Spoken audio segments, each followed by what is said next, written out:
चंद्रयान-3 चंद्रमा की दक्षिण सतह पर जहां उतरा था,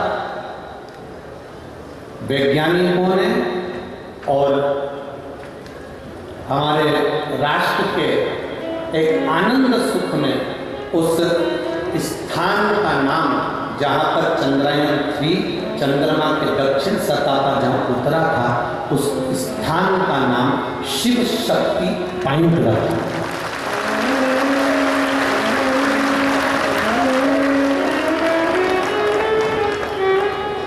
उस स्थान का नाम शिव शक्ति पॉइंट है।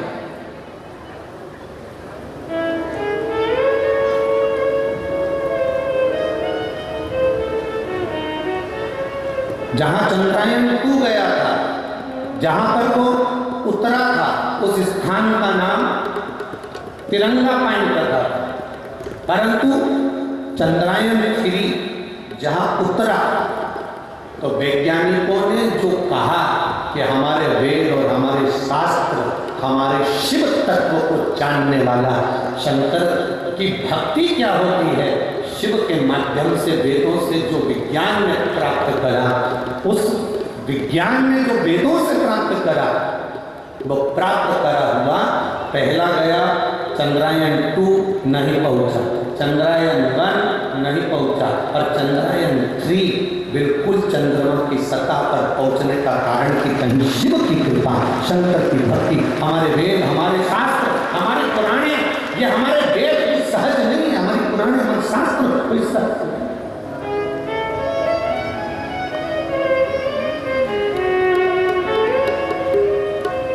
तो जहां चंद्रमा पर, जहां पर चंद्रयान-3 उतरा, उस स्थान का नाम रख दिया शिव शक्ति पॉइंट। मतलब हमारा कुछ भी नहीं, ये तो कहीं बाबा भोलेनाथ जी की जो कृपा इन वैज्ञानिकों पर हुई, और इन वैज्ञानिकों ने जो करा वो राष्ट्र के लिए गौरव का विषय बन गया, इस भारत की भूमि के लिए गौरव का विषय बन गया। अब आप जरा विचार करिए, कुछ तो शिव भक्ति का है, बाबा की भक्ति का रसतत्व, शंकर भगवान की अविरल भक्ति का कुछ तो रसतत्व है हमारे जीवन का, जो हमें आनंद की अनुभूति कराता है, हमें आनंद की ओर लेकर जाता है, हमें सुख की ओर लेकर जाता है, हमें रसतत्व की ओर लेकर जाता है। कहीं ना कहीं शिव तत्व की भक्ति का बल है। खाली न जाता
ग्राम तरई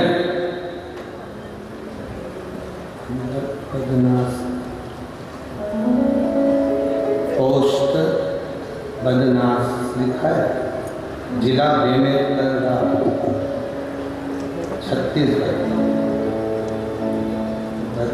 बदनास है कि बदनास है, जो भी हो, इन्होंने लिखा है और मोबाइल नंबर लिखा। कहीं बैठे हो तो हाथ हिला सकते हैं, कहीं बैठे हो तो हाथ हिला सकते हैं। राम कुमार वर्मा, ग्राम करई, जिला बेमेतरा, बेमेतरा ही है बेमेतरा, ठीक है। और तुम समझ गए ना, बस ठीक है, बाकी तो सब समझ जाएंगे। जिला बेमेतरा, छत्तीसगढ़ कहीं बैठे हो तो हाथ हिला सकते हैं, जहाँ कहीं भी बैठे हो अपना हाथ हिला सकते हैं। उन्होंने पत्र में लिखा है, गुरुदेव मेरी सारी मेडिकल की जांचें लगा रहा हूँ, 2019 में मेरी तबीयत खराब हो गई, भारी बीमारी डॉक्टरों द्वारा बताई गई, करता क्या, सब जांचें आपके उस फाइल में लगाई गई है। परिवार वाले भी टेंशन में, रोग ठीक होने का नाम नहीं ले रहा, करे तो करे तो। तब हिम्मत करी, किसी ने कहा टीवी पर कथा आती है आप सुना करो, हमने कथा सुनना चालू करी तो हमने, आप कहते हो शिव की कथा रोग से भी मुक्ति देती है और मन से भी भाव को शुद्ध कर देती है। हमने नियम बना लिया, जब तक मैं ठीक नहीं होऊंगा तब तक कथा नहीं छोड़ूंगा। बस गुरुदेव हम कथा सुनने के लिए भाटा पारा भी गए, अब जरा ध्यान दें, बीमारी ठीक नहीं हुई, रायपुर भी गए, गुड़हारी गए, कोकड़ी बालोद गए, बलौदा बाजार गए, भिलाई, महाराष्ट्र की अकोला, तिल्दा नेवरा, प्रयागराज, सीहोर, उज्जैन, ओमकारेश्वर, सब दूर हम बाबा की प्रार्थना किए और जहाँ जहाँ आपकी कथा हुई उस कथा में भी हम गए और आखिरी में हम बाबा से कहे थे जब तक हम कथा नहीं छोड़ेंगे, जब तक आप हमारी बीमारी ठीक नहीं कर दोगे। बाबा की ऐसी कृपा हुई गुरुदेव, अब हम बिल्कुल ठीक हैं, इसलिए बाबा को हम नमन कर आज अपने पूरे परिवार के साथ यहाँ कथा श्रवण करने के लिए आए। ये शिव तत्व,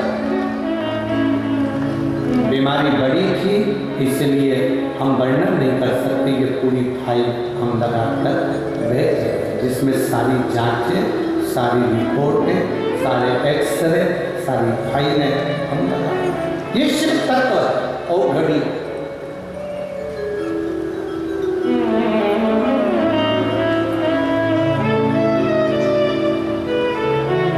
एक नियम ले लिया, नहीं छोड़ूंगा जब तक कथा, जब तक सुनेगा नहीं। मैंने सुना है कि तू खाली नहीं थे, ये पत्र में उसने अपना फोटो भी लगाया, अपना स्वयं का फोटो इस पत्र में भी लगाया कि पत्र में नीचे लिखा, मैंने सुना तू खाली नहीं छोड़ता, तो मैं कैसे रह जाऊं, जब तक मेरी पूरी बीमारी नहीं जाती तब तक मैं भी नहीं जाता। अब मैं स्वस्थ हूँ, अपने परिवार के साथ आज कथा श्रवण कर रहा हूँ और पूरी बीमारी मेरी समाप्त हो गई। ये शिव तत्व है, ये अवगढ़ है।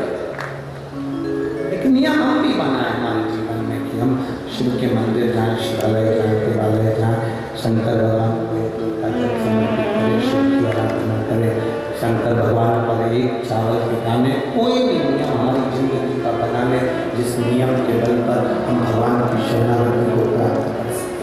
कोई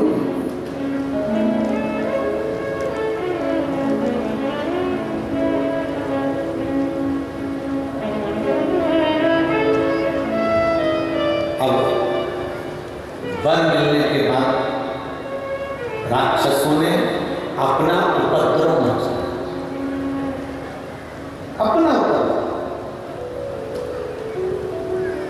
जो उपद्रव मचाना प्रारंभ किया, सबसे पहले इन्होंने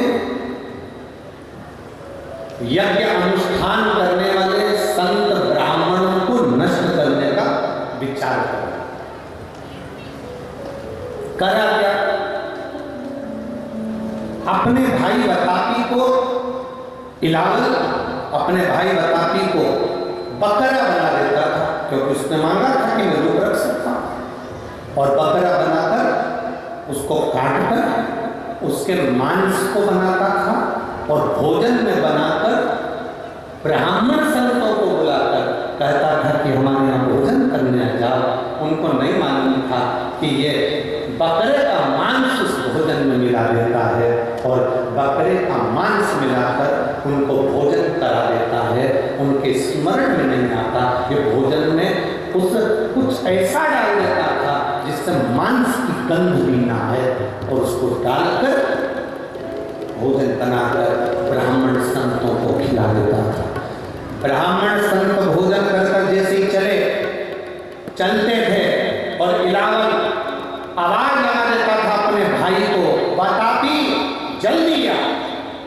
भाई अंदर जो पेट में मांस के टुकड़े पड़े होते थे, बस पेट को फाड़ता बताती जितने संत भोजन करते जाते, ब्राह्मण भोजन करते जाते, सबके शरीर को फाड़कर बताती बाहर निकल आता और सारे संत ब्राह्मण बन जाते, सारे संत ब्राह्मण।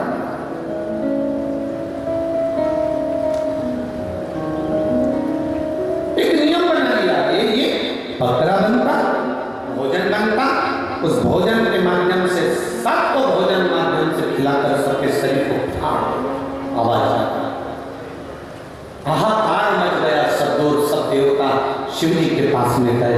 ये इलावल और बताती तो बड़े उपद्रवी काम कर रहे हैं। आज तक कोई असुर ने ऐसा काम नहीं करा, लोग लड़े तो सामने से लड़े, इधर नहीं हुए तो सामने से हुए, पर खिलाकर नष्ट करना आज के जमाने में भी बस वही काम हो रहा है। आज का जो समय है ये भी इलावल और बताती का समय चालू लगता है।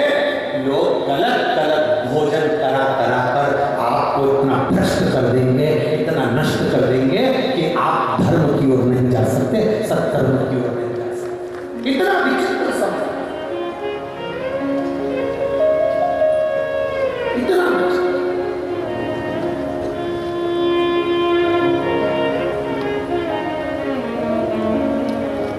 कहां गलत संगतियों में हम पड़ रहे हैं, किन गलत जगहों पर हम जा रहे हैं, कैसा गलत भोजन हम ग्रहण कर रहे हैं,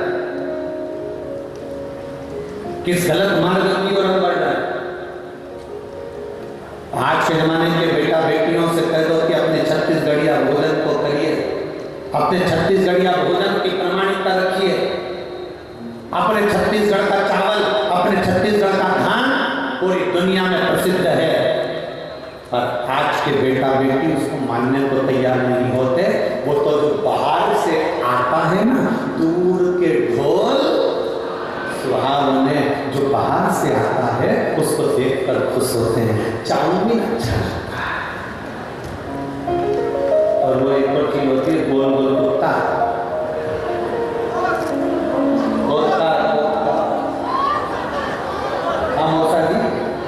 मोमोस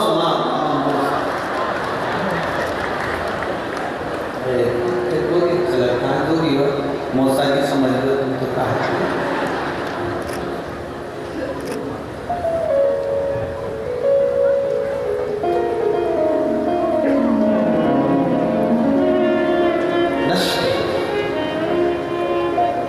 भोजन नष्ट, और हम सोचे शास्त्र कहता है जैसा खाया अन्न जम के बोलेगा वैसा हो गया, जैसा पियो पानी और जैसा किया दूध वैसा बन गया बुद्ध। बुद्धि का बनती दूध, भैंस का दूध पियोगे तो भैंस जैसे हो।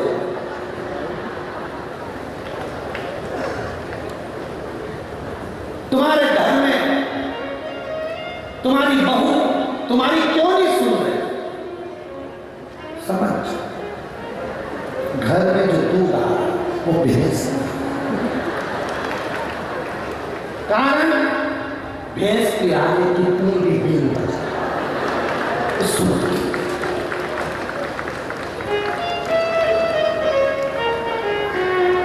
ये दूध का, तुम्हारे छोरा छोरी, तुम्हारे बेटा बेटी तुम्हारी नहीं सुन रहे, समझ जाओ। बोले जम के घर में भैंस का दूध आ, तुम कितनी भी बीन बजा छोरा मुझे कथा में छोड़ दिया, उधर मत जा। रोड पे अगर भैंस चल रही है तुम कितना भी हाथ में बजा देते, कितने भी हाथ, वो आराम से दुमड़ी हिला इसकी पूंछ, और कितना भी हाथ बजा में धीरे से भैंस ऐसी पलट के देखे जैसे नहीं लगेगी को, उस भैंस के सूखे कितना ही हाथ बजाओगे, तुम ज्यादा बजाओगे और ज्यादा खड़ी होकर पूंछ हिलाती, तुमने और ज्यादा हाथ बजाया तो 2 बार मुंडी हिला, एक बार इधर पर नहीं भैंस होती तो जैसा थैली का दूध पियोगे तो थैली हो जाओगे, बोतल का पियोगे तो वैसे भी बोतल बड़ी विचित्र हो गई है आज के जमाने में। जन्म से लेकर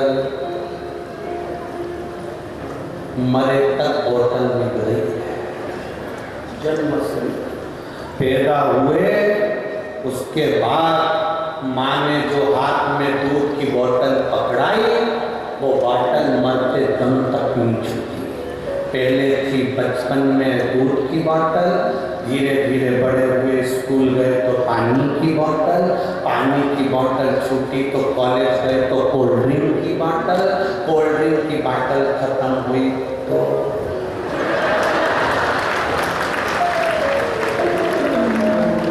और जब वो बोतल पूरे तुमको निगल गई तब आखिरी में ग्लूकोज की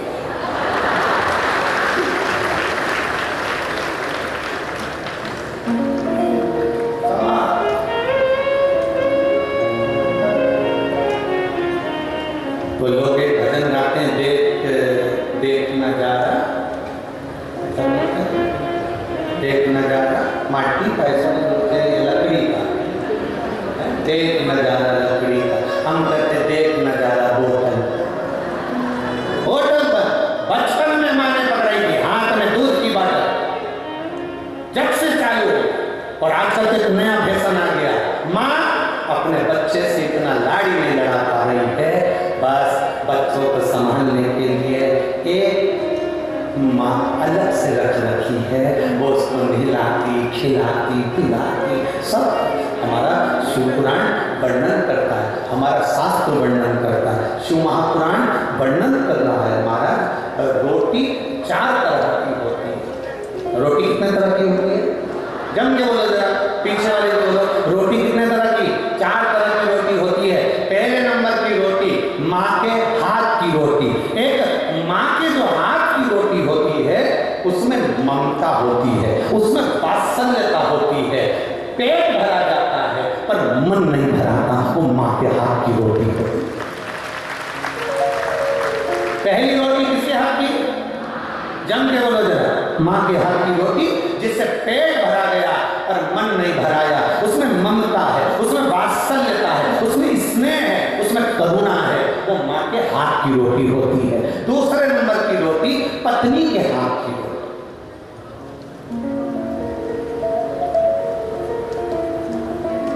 जिसमें समर्पण होता है, जिसमें अपनापन होता है। समर्पण है, अपनापन है, बस वो रोटी पेट भी भरती है, मन भी भरती है। ये दूसरे नंबर की रोटी पत्नी के हाथ की होती है, जो दिल से बनाकर तुम्हें दिल से खिलाती है, वो पत्नी के हाथ। तीसरे नंबर पर बहू और बेटी के हाथ की रोटी। जब तक बेटी की शादी ना हो, बेटी के हाथ की रोटी, घर में बहू आ गई, बहू के हाथ की रोटी, ये तीसरे नंबर की रोटी है, ये कर्तव्य की रोटी होती है। हमें अपने कर्तव्य पर चलना सिखाती है, हमें अपने विचारों को एक बदलने की तरीका सिखाती है। बहू और बेटी के हाथ की रोटी ये तीसरे नंबर की रोटी है, जो हमारा पेट भी भरती है, मन भी भरती है। ये तीसरे नंबर की रोटी। पहले नंबर की माँ के हाथ की, दूसरे नंबर की पत्नी के हाथ की, तीसरे नंबर की बेटी और बहू के हाथ की, और चौथे नंबर की रोटी वो काम वाली और नौकरानी और जो बनाने वाली आती हैं उनके हाथ की रोटी। ना तो वो मन भरती है, ना स्वाद भरती है, ना वो पेट भरती है। भगवान से प्रार्थना करना, अगर ये 3 रोटी के बाद तुम्हारी चौथे नंबर की रोटी का नंबर आ जाए और तुम्हें दूसरे के हाथ की रोटी खाना पड़ रही हो, घर के लोग अगर रोटी देना बंद कर दें तो किसी गुरु के दरवाजे पर जाकर वहाँ की रोटी खाना। और किसी चौथे नंबर की रोटी बनाकर रख दी, खाओ तो खाओ, पड़ी है, स्वाद है नहीं है मालूम नहीं, पेट भरा ना भरा मालूम नहीं, बनाया टिफिन रख दूंगी, टिफिन बनाकर दे दूंगी, टिफिन रख जाऊंगी, बनाकर चली जाऊंगी, मेरे को दूसरे के घर जाना है, बनाने जाना है, उसका मन नहीं है रोटी बनाने का, तो भी वो रोटी बना रही है, केवल तुम्हारे पैसे के चक्कर में जो 2000, 5000, 10,000 महीना मिलना है, उसके लिए वो रोटी बनाने आ रही है। अपने घर के बच्चों को छोड़कर, परिवार को छोड़कर, चित्तों को छोड़कर, अपने विचारों को छोड़कर, एक विचारों से भोजन का एक सुख बढ़ता है, एक विचारों से एक भोजन का आनंद पड़ता है। एक राजा अपने सिंहासन पर पहले बैठता था, बड़ा खुश होता था, सब न्याय अच्छे से करता था। आज राजा 15-20 दिन निकले, 15 दिन से राजा चिड़चिड़ कर रहा है, गुस्सा कर रहा है, क्रोध कर रहा है, अपशब्द बोल रहा है, ताने दे रहा है, गालियां दे रहा है, आड़ा टेढ़ा बोल रहा है। राजा अपशब्द सिंहासन पर बैठकर बोल रहा है। राजा ने अपने मंत्री को बुलाया, समझ में नहीं आ रहा, जरा मेरे को कोई ज्योतिष के पास ले चलो, किसी विद्वान ब्राह्मण के पास ले चलो, कोई ज्योतिष आचार्य के पास ले चलो, मुझे इतना चिड़चिड़ क्यों हो रहा, मैं इतना गुस्सा क्यों कर रहा हूँ, अपने सिंहासन पर बैठकर मैं गालियां क्यों दे रहा हूँ, अपशब्द क्यों कह रहा हूँ, समझ में नहीं आ रहा, मुझे चिड़चिड़ापन क्यों आ रहा है। मंत्री ने कहा कहीं जाने की जरूरत नहीं है, आप भोजन कर रहे घर पे अच्छे से खाना खा रहे हैं, हाँ सारा काम अच्छा कर रहे हैं, हाँ फिर चिड़चिड़ापन क्यों आ रहा है। राजा ने रानी से पूछा, मंत्री ने रानी से पूछा, महारानी जी आपसे प्रश्न करना। महारानी ने कहा क्या बात है, बोलिए। महारानी जी आपसे पूछना चाहता हूँ, आप भोजन बना रही हैं। रानी ने कहा नहीं, मुझे टाइम नहीं मिलता, इसलिए मैंने भोजन बनाने के लिए दासी को रख लिया। दासी को रख लिया, हाँ दासी भोजन बना रही है, हाँ राजा भोजन दासी के हाथ का कर रहा है, हाँ बस। दासी से मंत्री ने जाकर मुलाकात करी, दासी से पूछा, दासी सही बता क्या दुख है तेरे जिंदगी में। दासी कहती है राजा का घर इतना भरा पड़ा हुआ है, करोड़ों की दौलत राजा के पास में है, पर यह खोलना राजा 1 रुपया दान नहीं करता। इतना भरा पड़ा मकान है, इतना सारा गाड़ी बंगला है, पर 1 रुपया यह खोलना राजा मुझे दान नहीं करता। मैं दिन भर रोती रहती हूँ, मेरे घर में तकलीफ है, मकान में पानी टपक रहा है, दीवार टपक रही है, दीवार गिर रही है, बच्चे भूख से बिलख रहे हैं, और ये खोलना राजा 1 रुपया का दान नहीं करता। अंदर से मुझे बहुत दुख है, तकलीफ है, इसलिए मैं क्रोध में कुड़-कुड़ के रोटी बनाती हूँ। बस मंत्री ने सुना, राजा से कहा, महाराज भोजन जो बना रही है उसके दिल में प्रेम से भोजन नहीं बन पा रहा, इसलिए तुम्हें क्रोध आ रहा है। भोजन बनाने वाली अगर दिल से बना कर दे तो घर भी स्वर्ग बन जाता है, नहीं तो घर नरक बन जाता है। भोजन बनाने वाली अगर सही से भोजन बनाए, अब तुमने जो दासी लगा रखी, नौकरानी लगा रखी, सेविका लगा रखी, भोजन बनाने वाली लगा रखी, 4-4 घर में बहुएं, 5-5 परिवार है, अपने हाथ और पांव काम करना भी बंद कर दें, जब तक शरीर चले तब तक रसोई घर में किसी को घुसने मत दो। अपने रसोई घर में दिल से भोजन बनाकर खिलाओ। आप अन्नपूर्णा, आप अन्नपूर्णा हो, आप सावित्री हो, आप गायत्री हो, आप सरस्वती हो, आप लक्ष्मी और आप पार्वती हो। अपने हाथ से बनाया भोजन जब आप देती हो उसमें स्वाद रहता है, स्वाद।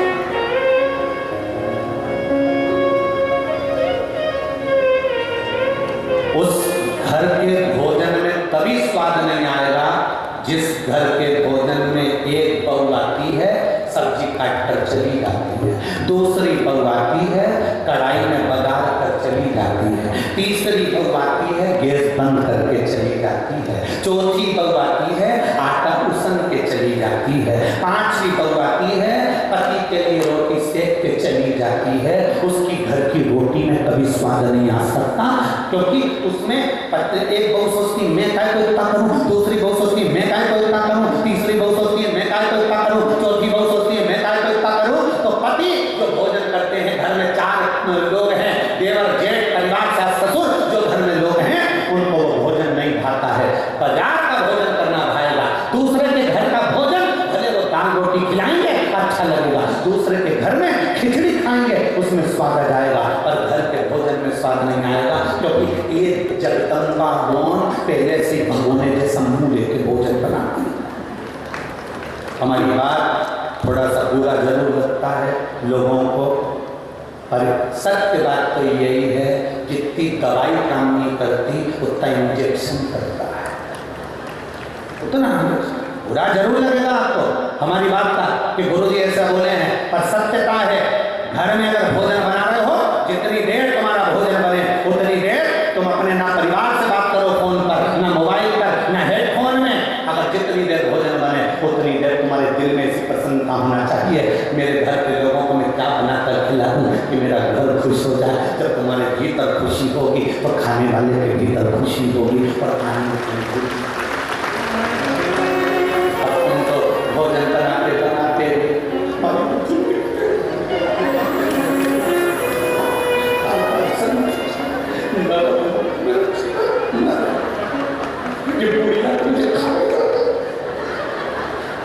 भोजन बना रही, रोटी बन गई, जिस आटे को सन रही थी वो आटा भी कह रहा कारी हो चंद्रखंडा, काहे मेरा दम निकाल आटा प्रेम से। चलो प्रैक्टिकल करना, घर में पूरी सब्जी बनाकर खाना, घर में चावल दाल बनाकर खाना, और इस कथा के पंडाल के बाहर अगर कोई पूरी सब्जी भंडारे की मिल रही हो, कोई चावल दाल यहाँ बाहर भंडारे का मिल रहा, कि भंडारे की पूरी सब्जी, भंडारे का भोजन, भंडारे की कद्दू की सब्जी, काशी फल की सब्जी और इतनी मोटी मोटी पूरी जब तुम अन्नकूट की और भंडारे की खाते हो, उसमें नमक भी नहीं हो तो भी स्वाद आता है, क्योंकि भगवान के लिए प्रेम से, प्रेम से। कहाँ गया बस, कहाँ नहीं करूँ ना, तो 4 रोटी पहले नंबर की जम के बोलो, जितने बेटे पीछे था, पहले माँ के हाथ, दूसरी पत्नी के हाथ, तीसरी बेटी और बहू के हाथ, और चौथी रोटी अगर तुम्हारे को खाने का समय आए कि अब कोई मुझे रोटी नहीं दे रहा, काम वाली से बनवा लो, कोई बना ले, तो तब किसी सदगुरु के पास जाना, किसी गुरु के दरवाजे जाना, उसके दरवाजे में बैठकर गुरु के भंडारे में जो भोजन बने वो थोड़ा सा खा लेना, तो पेट भी भरेगा और दिल भी भरेगा और परमात्मा